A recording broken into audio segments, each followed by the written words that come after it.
If someone had told me this when I was young, when I was a teenager, or even when I was 10 years old, sometimes I wish I could go back in time and visit that part of me. While I can do that in meditation, sometimes I wish I could literally go back in time to change the outcome of how far I am today. But it would be regarding the social terrain. In Soul Symphonics, this principle of Soul Symphonics that I've developed, I've realized how much the social ecosystem of our lives plays a critical role in how our nervous system develops, which affects how much we cling to some sort of addiction, whether it be one of the addictions of the cage of addiction that I talk about in one of my other videos, the introduction to the cage of addiction. Cage, control; A, approval; G, gratification, instant gratification basically; E, enmeshment, dysfunctional social enmeshment. That's the cage of addiction, the most common, I guess you could say, addictions, a lot of which are culturally accepted and overlooked. But if I had understood this social ecosystem, or in other words, terrain, in Soul Symphonics, I call them terrains. And in Soul Symphonics, there is 6 core terrains or ecosystems that make up the bulk of our lives. It's the metaphysical terrain, the emotional terrain, the mental terrain, the physical/environmental terrain, the social terrain, and then our biological terrain.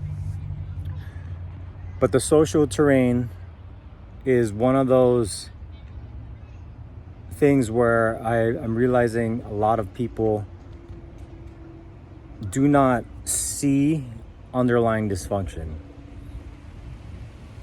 I'm noticing from what has happened, or what is happening throughout politics and the polarization of left and right, through what I'm seeing in religious circles, religious movements, even spiritual circles and spiritual movements who appear holy.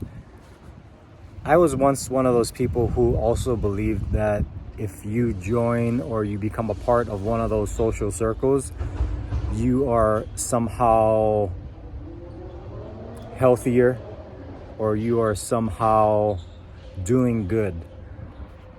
But what I'm about to share with you is an underlying principle of social health that most people are not looking at, and therefore they get caught up in the cages of approval with social groups. They get caught up in the cages of dysfunctional enmeshment with other social groups or relationships.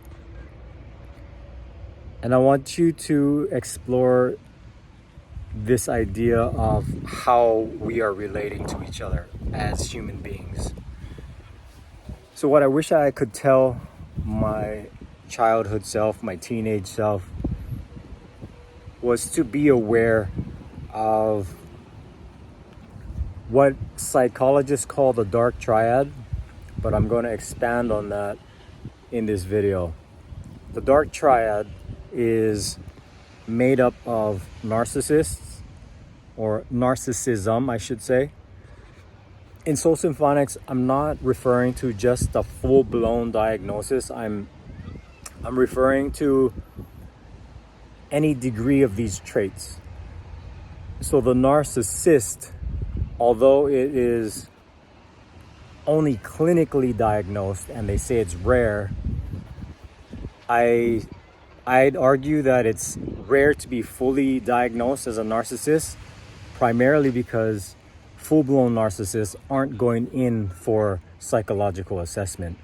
Full-blown narcissists, psychopaths, they're not voluntarily going into psychiatric wards or psychologists to get a thorough assessment on their psychology. In fact, I would say that a lot of the full-blown narcissists and psychopaths, especially the ones who are very cunning, are very skilled and seamless at flying under the radar, at being undetected by most people. You could even say that crime bosses, drug overlords, serial murderers, they're not out there, serial rapists, they're not out there trying to get caught. They're not out there trying to get assessed. Most of these people are trying to fly under the radar, and they're really good at convincing the world that they are not psychopaths or they are not narcissists, and they put on a facade. But before I get into this, the heart of this dark triad, which is psychopathy, narcissism, and Machiavellianism. Machiavellianism is someone, or it's the act of manipulating people to get what you want, to extract what you want, to take what you want. So Machiavellianism is a very sly, cunning way to manipulate. So all of the history of how land was stolen from indigenous people, how cultures have been erased, the wars of genocide, slavery, these are all acts and events done under the hands and the black hearts of dark triads. Dark triads are excellent at flying under the radar in all kinds of groups. They are prevalent in churches. They're on the news for molesting little kids. Priests on the news for molesting little kids. They're everywhere. And I think that, actually I don't even think, I know that many people are confused regarding claiming to be with this religious group or this spiritual group. Oh, I'm spiritual. Oh, I'm a Christian. Oh, I'm whatever, fill in the blank, that part of this group. They think that exempts them from falling into this underlying social principle of how we are relating to each other. The dark triad exists across all social circles. In politics, left, right, in religion, in spiritual groups, in corporations. It doesn't matter. In families, family systems, communities, they exist in all of these. And in order to become aware, really aware of these traits, from my own personal experience, I've had to look in the mirror. I had to study my own behavior. I had to study how I had maladapted and learned how to survive in that type of dysfunctional environment, social environment. I had to really dig deep and do a lot of shadow work, a lot of reflecting on myself.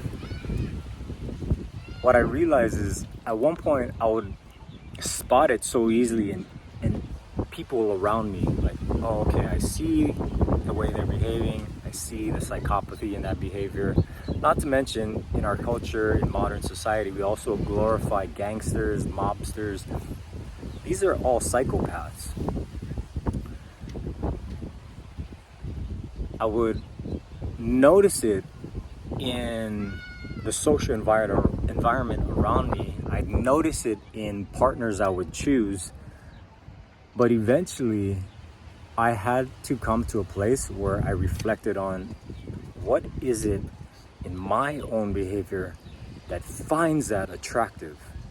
What is it in my own behavior that is choosing that? And that's where the real deep work came to realize that all of us have adopted some level of this dark triad behavior in order to survive a modern maladapted culture that is run and ruled by the dark triad. The corruption that goes on that we have to just turn a blind eye to, pretend we don't see, within the food system, the medical system, the education system. It was my ability to recognize how I've had to maladapt in this type of hostile social environment that is built on survival, that has people playing this game of scarcity, where people are traumatized and not understanding the effects, the social effects of that. And so to expand on the dark triad, I call this expanded model the expanded triad of social dysfunction. So this includes the dark triad, which is narcissism, psychopathy, Machiavellianism. And then it also includes borderline personality behavior, and it includes codependency. So borderline personality behavior, it is when people are very mentally, emotionally unstable, and they're constantly shifting in and out of fight or flight or freeze. It's a degree of all of the dark triad basically, but it's just so chaotic the way they're relating, because one moment they are thinking maybe they're safe, the next moment they can feel like their subconscious triggers of not being safe go off. And shit, there's all these red ants over here.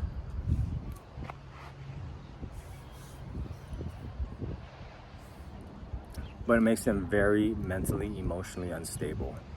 They're always flip-flopping, feeling okay and then not feeling okay. But again, I want to say that there's deeper underlying variables that contribute to this, aside from just being born into this dysfunctional social dynamic. It's all of it, how all of our terrains have been affected. So again, metaphysical, emotional, mental, physical / environmental, social, and our biological. All of that affects the way our nervous systems develop to relate to each other. A lack of nutrition deficiencies can affect the way our hormones are balanced or being unbalanced, which affects our emotional state. It affects the way our brains are functioning, whether just part of our brain is functioning or whether or not our entire brain is running on all cylinders. So a lot of the whole system that was designed by this dark triad, the modern system that has disconnected us from clean air, clean water, nutritionally dense foods, and a healthy, nurturing way of understanding how social relationships should be nurturing authenticity. Not having all of these by this modern system that is developed is all contributing to all the terrains of our life and how we are relating to each other. But I'm specifically talking about the social terrain in this one because I think we need to understand how this underlying principle is what we need to become conscious of. So again, Soul Symphonics is an integrative methodology to make the unconscious conscious. And this is something within our social terrain we need to become conscious of. The way we are relating to other human beings and to ourselves. The expanded triad of social dysfunction, I talked about the borderline personality traits so far. I talked about the dark triad. The codependency. Codependency is basically how someone becomes so wounded through misattunement in their lives as a child, or maybe even as a traumatized adult, that suppression of authenticity becomes so second nature. Disregarding our emotional honesty becomes so second nature, and what ends up becoming our pattern as a codependent is pleasing the caregiver, pleasing the other person, because when we are codependents like children who are dependent on adults to caregive for them, if the adult, which highly likely has some maladaptation and adoption of dark triad traits or expanded triad traits, will misattune to the child, and the child will learn how to adapt, which is actual maladaptation, in order to survive. It will suppress what the child needs, and it'll try to do whatever this dysfunctional adult caregiver needs. And this becomes the primary method of how the child learns to regulate their nervous system. Unless my caregiver is calm, then I'll be taken care of. Therefore, I will neglect myself and I will please my caregiver, because that's how I will be taken care of. Therefore, my nervous system can then feel calm and regulated and safe. But it's completely dependent on whether or not my caregiver is taken care of and pleased. And that's how the codependent arises. And this program is what enables more of that dark triad behavior. The codependent gives power and the right for the dark triad to continue being abusive, neglectful, violent, whatever, because as a helpless child, that is the only way the child will survive. And so this codependency, you can see it in all of modern society. It's how we enable corrupt corporations to poison our waters, poison our food, feed us medicine, feed us poison media. We enable it. And there's this thing called Stockholm Syndrome. I'm not too sure exactly the original story of where it arose, but Stockholm Syndrome is basically it was an actual event in Stockholm where there were oppressors, and the people who were oppressed eventually became so codependent on the oppressors that the oppressed people actually defended their oppressors, because it gets to a point where it's so second nature and so familiar and comfortable that that's where our quote-unquote safety and security comes from the oppressor, that when that gets threatened, the oppressed defends their oppressor. And you can see it in modern society. Like, it's basically the human being who has not yet reconciled with the inner wounded child. And the inner wounded child is still unconscious in most of modern individuals, and they are driving the people's behavior. So they are enabling more corruption. They are enabling psychopaths to take over. They are enabling psychopaths to be, or narcissists to be, their lovers and take care of them financially or whatever the situation may be. But it's always, so within the codependent, there's always some level of what Carolyn Mace calls the archetype of the prostitute, where the archetype of the prostitute is sacrificing core values and authenticity for the illusion of security, for the illusion of safety. And until we become conscious of this, we fall into this trap in many different social circles. So people are joining churches thinking like, oh, now I'm in a healthy group. I'm no longer, which may be the case in some degree. Maybe they were with a gang. They got out of the gang. Now they're hanging out at church. Now they're with church people. But it doesn't necessarily mean that people in the church are not psychopaths, narcissists, or Machiavellians, because I've met many. You can even watch this, obviously how I talked about the headline news of priests molesting kids and all these scandals with pastors, and so it still exists in the church. This is why you need to be aware of this principle within the social terrain. There's an awesome Netflix series called The Hunting Wives, and it is rated R, so unless you are shying away from rated R flicks, it's definitely for a mature audience.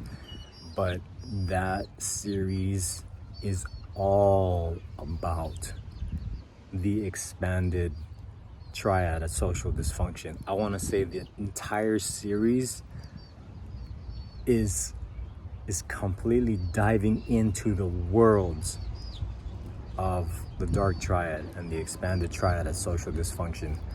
And it's so good because they're so good at illustrating exactly how they think, how they operate, and just how sinister that exists even in the church. In politics, they take it all there. In that show, they do such a good job because they show how murderers can be in the church, how just all of these corruptions and scandals. But it comes back to becoming conscious of the unconscious.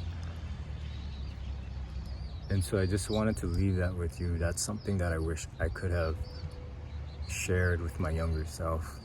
I would have told my younger self, if you pay attention to this, if you pay attention to this in yourself, and you learn how to not hate it. I'm not saying you need to hate it. That's definitely not what I'm getting at. What I'm getting at is you just need to become conscious and aware of it, and just see it as a red flag and a boundary to go the other way, to just not entangle with that socially. And just because you're in a church, just because you're part of this holy spiritual group, it does not exempt you from entangling in this expanded triad of social dysfunction. This social dysfunction creates some of the most chronic emotional stress on your body that keeps your body in fight or flight or freeze, a dysregulated state 24/7. When you are entangled with these relationships drain you. They literally drain you. They are socially entropic. Your life force is hemorrhaged. And they feed dark triad, the expanded triads of social dysfunction. They feed off of your life force. They feed off of your emotional reactions. They feed off of your life force, and it's extremely draining. And this is a lot to do with why sometimes people need to be cut out of our life. And I'm not saying it needs to be done out of hate. It actually needs to be done out of love. For one, you're no longer enabling the dark triad to continue more dark triad behavior with you. So that's an act of love. Two, you're actually self-respecting yourself, and you're learning how to take back all that hemorrhaged life force and let it circulate within your own system.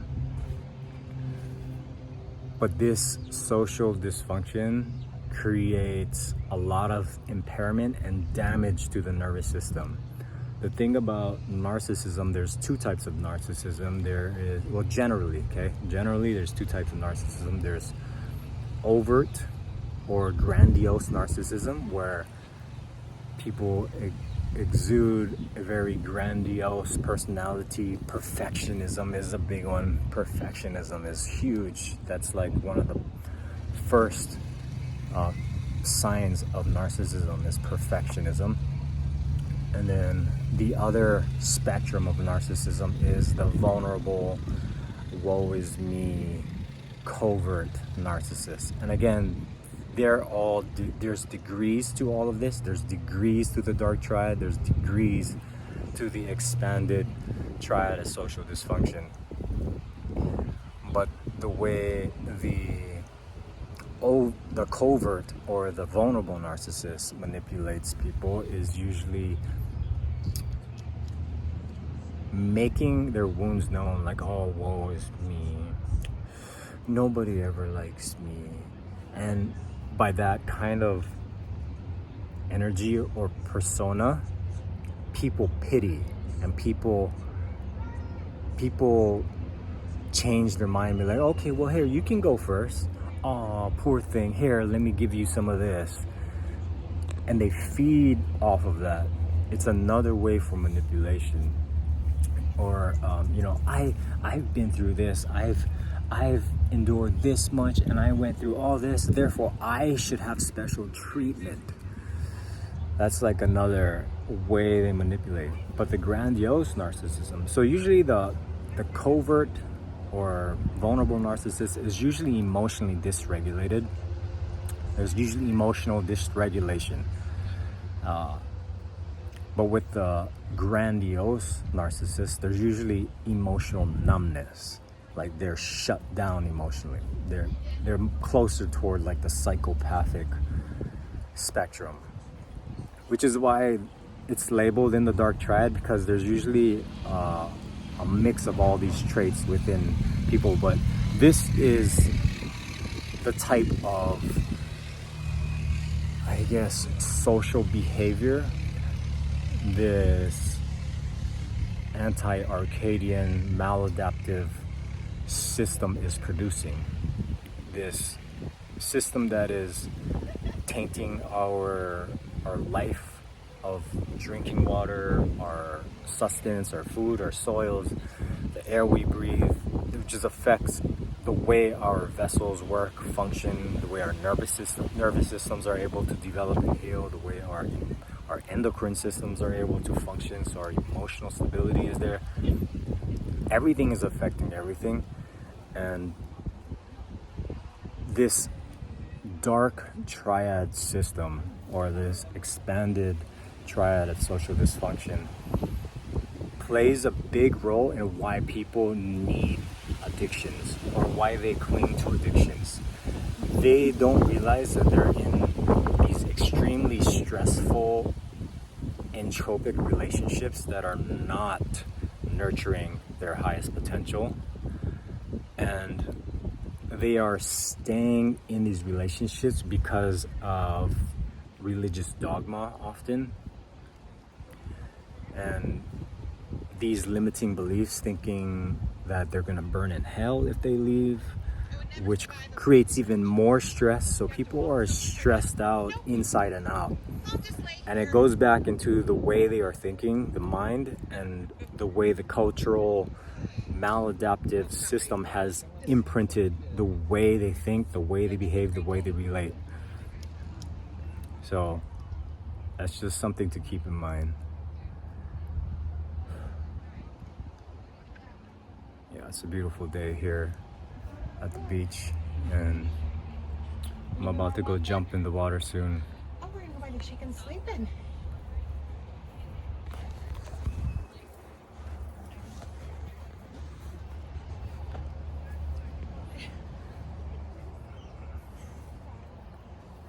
So there are two different general types of narcissism, psychopathy. All of this whole dark triad,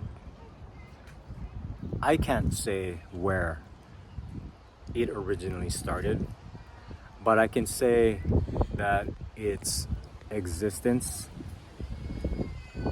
has perpetuated more and more unmet sacred needs, more misattunement, more suppression of authenticity and emotional honesty, more disconnection from Arcadia, the purposeful organizing intelligence of the cosmos, including our soul. But this dark triad has been like an invasive force that is forcing us to evolve as human souls. Every invasive species that enters an ecosystem forces the ecosystem to evolve or die, or to become extremely entropic and chaotic, unless the species in there evolve, the order does not come back. Harmonization does not take place again. But it is a force. So again, I'm not even demonizing this. This is a function of the cosmos that is forcing us to evolve, into healthier, loving beings that know how to relate to each other, where we nurture each other, where we provide reciprocation of sacred primary needs. So again, this is all part of a bigger order in metaphysics, but again, as a human soul, it becomes a potential. It's not something that is just automatic. Whereas in nature normally takes care of its animals. So again, like animals in the wild, that purposeful organizing intelligence is already at play. But with human beings, we're in this place of our evolution where it's a choice, or free will is either activated by us choosing to become conscious, or our free will just remains a dormant potential, and our ability to evolve and find harmony is just a potential.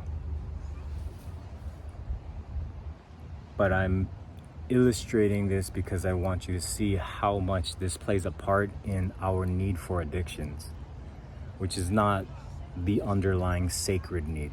It's a maladaptive coping for unmet sacred needs.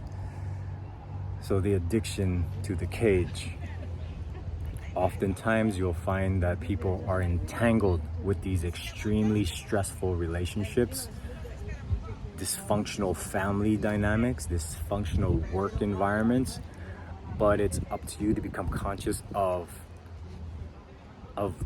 what is keeping you in that relationship, or what is keeping you from setting boundaries, and it always comes down to some fear, some neurotic anxiety that the world has programmed into you. Some neurotic anxiety that you feel you're not going to be safe if you do the right thing, if you set a boundary, if you let this person go. There's some neurotic fear or anxiety, and it's up to you to self-attune to yourself, which is a sacred primary need, to eventually find that out.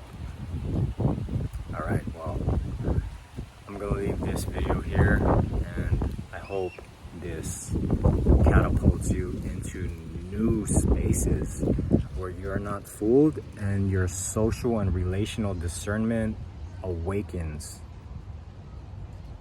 This principle awakens your social and relational discernment, so you are not putting yourself in these dysfunctional dark triad relationships or expanded triads of dysfunction that will really drag you down.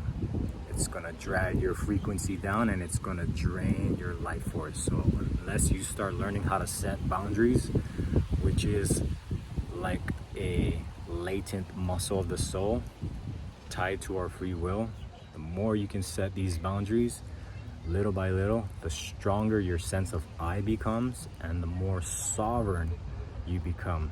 The more you'll also be able to let go of these coping mechanisms like addictions. All right, peace.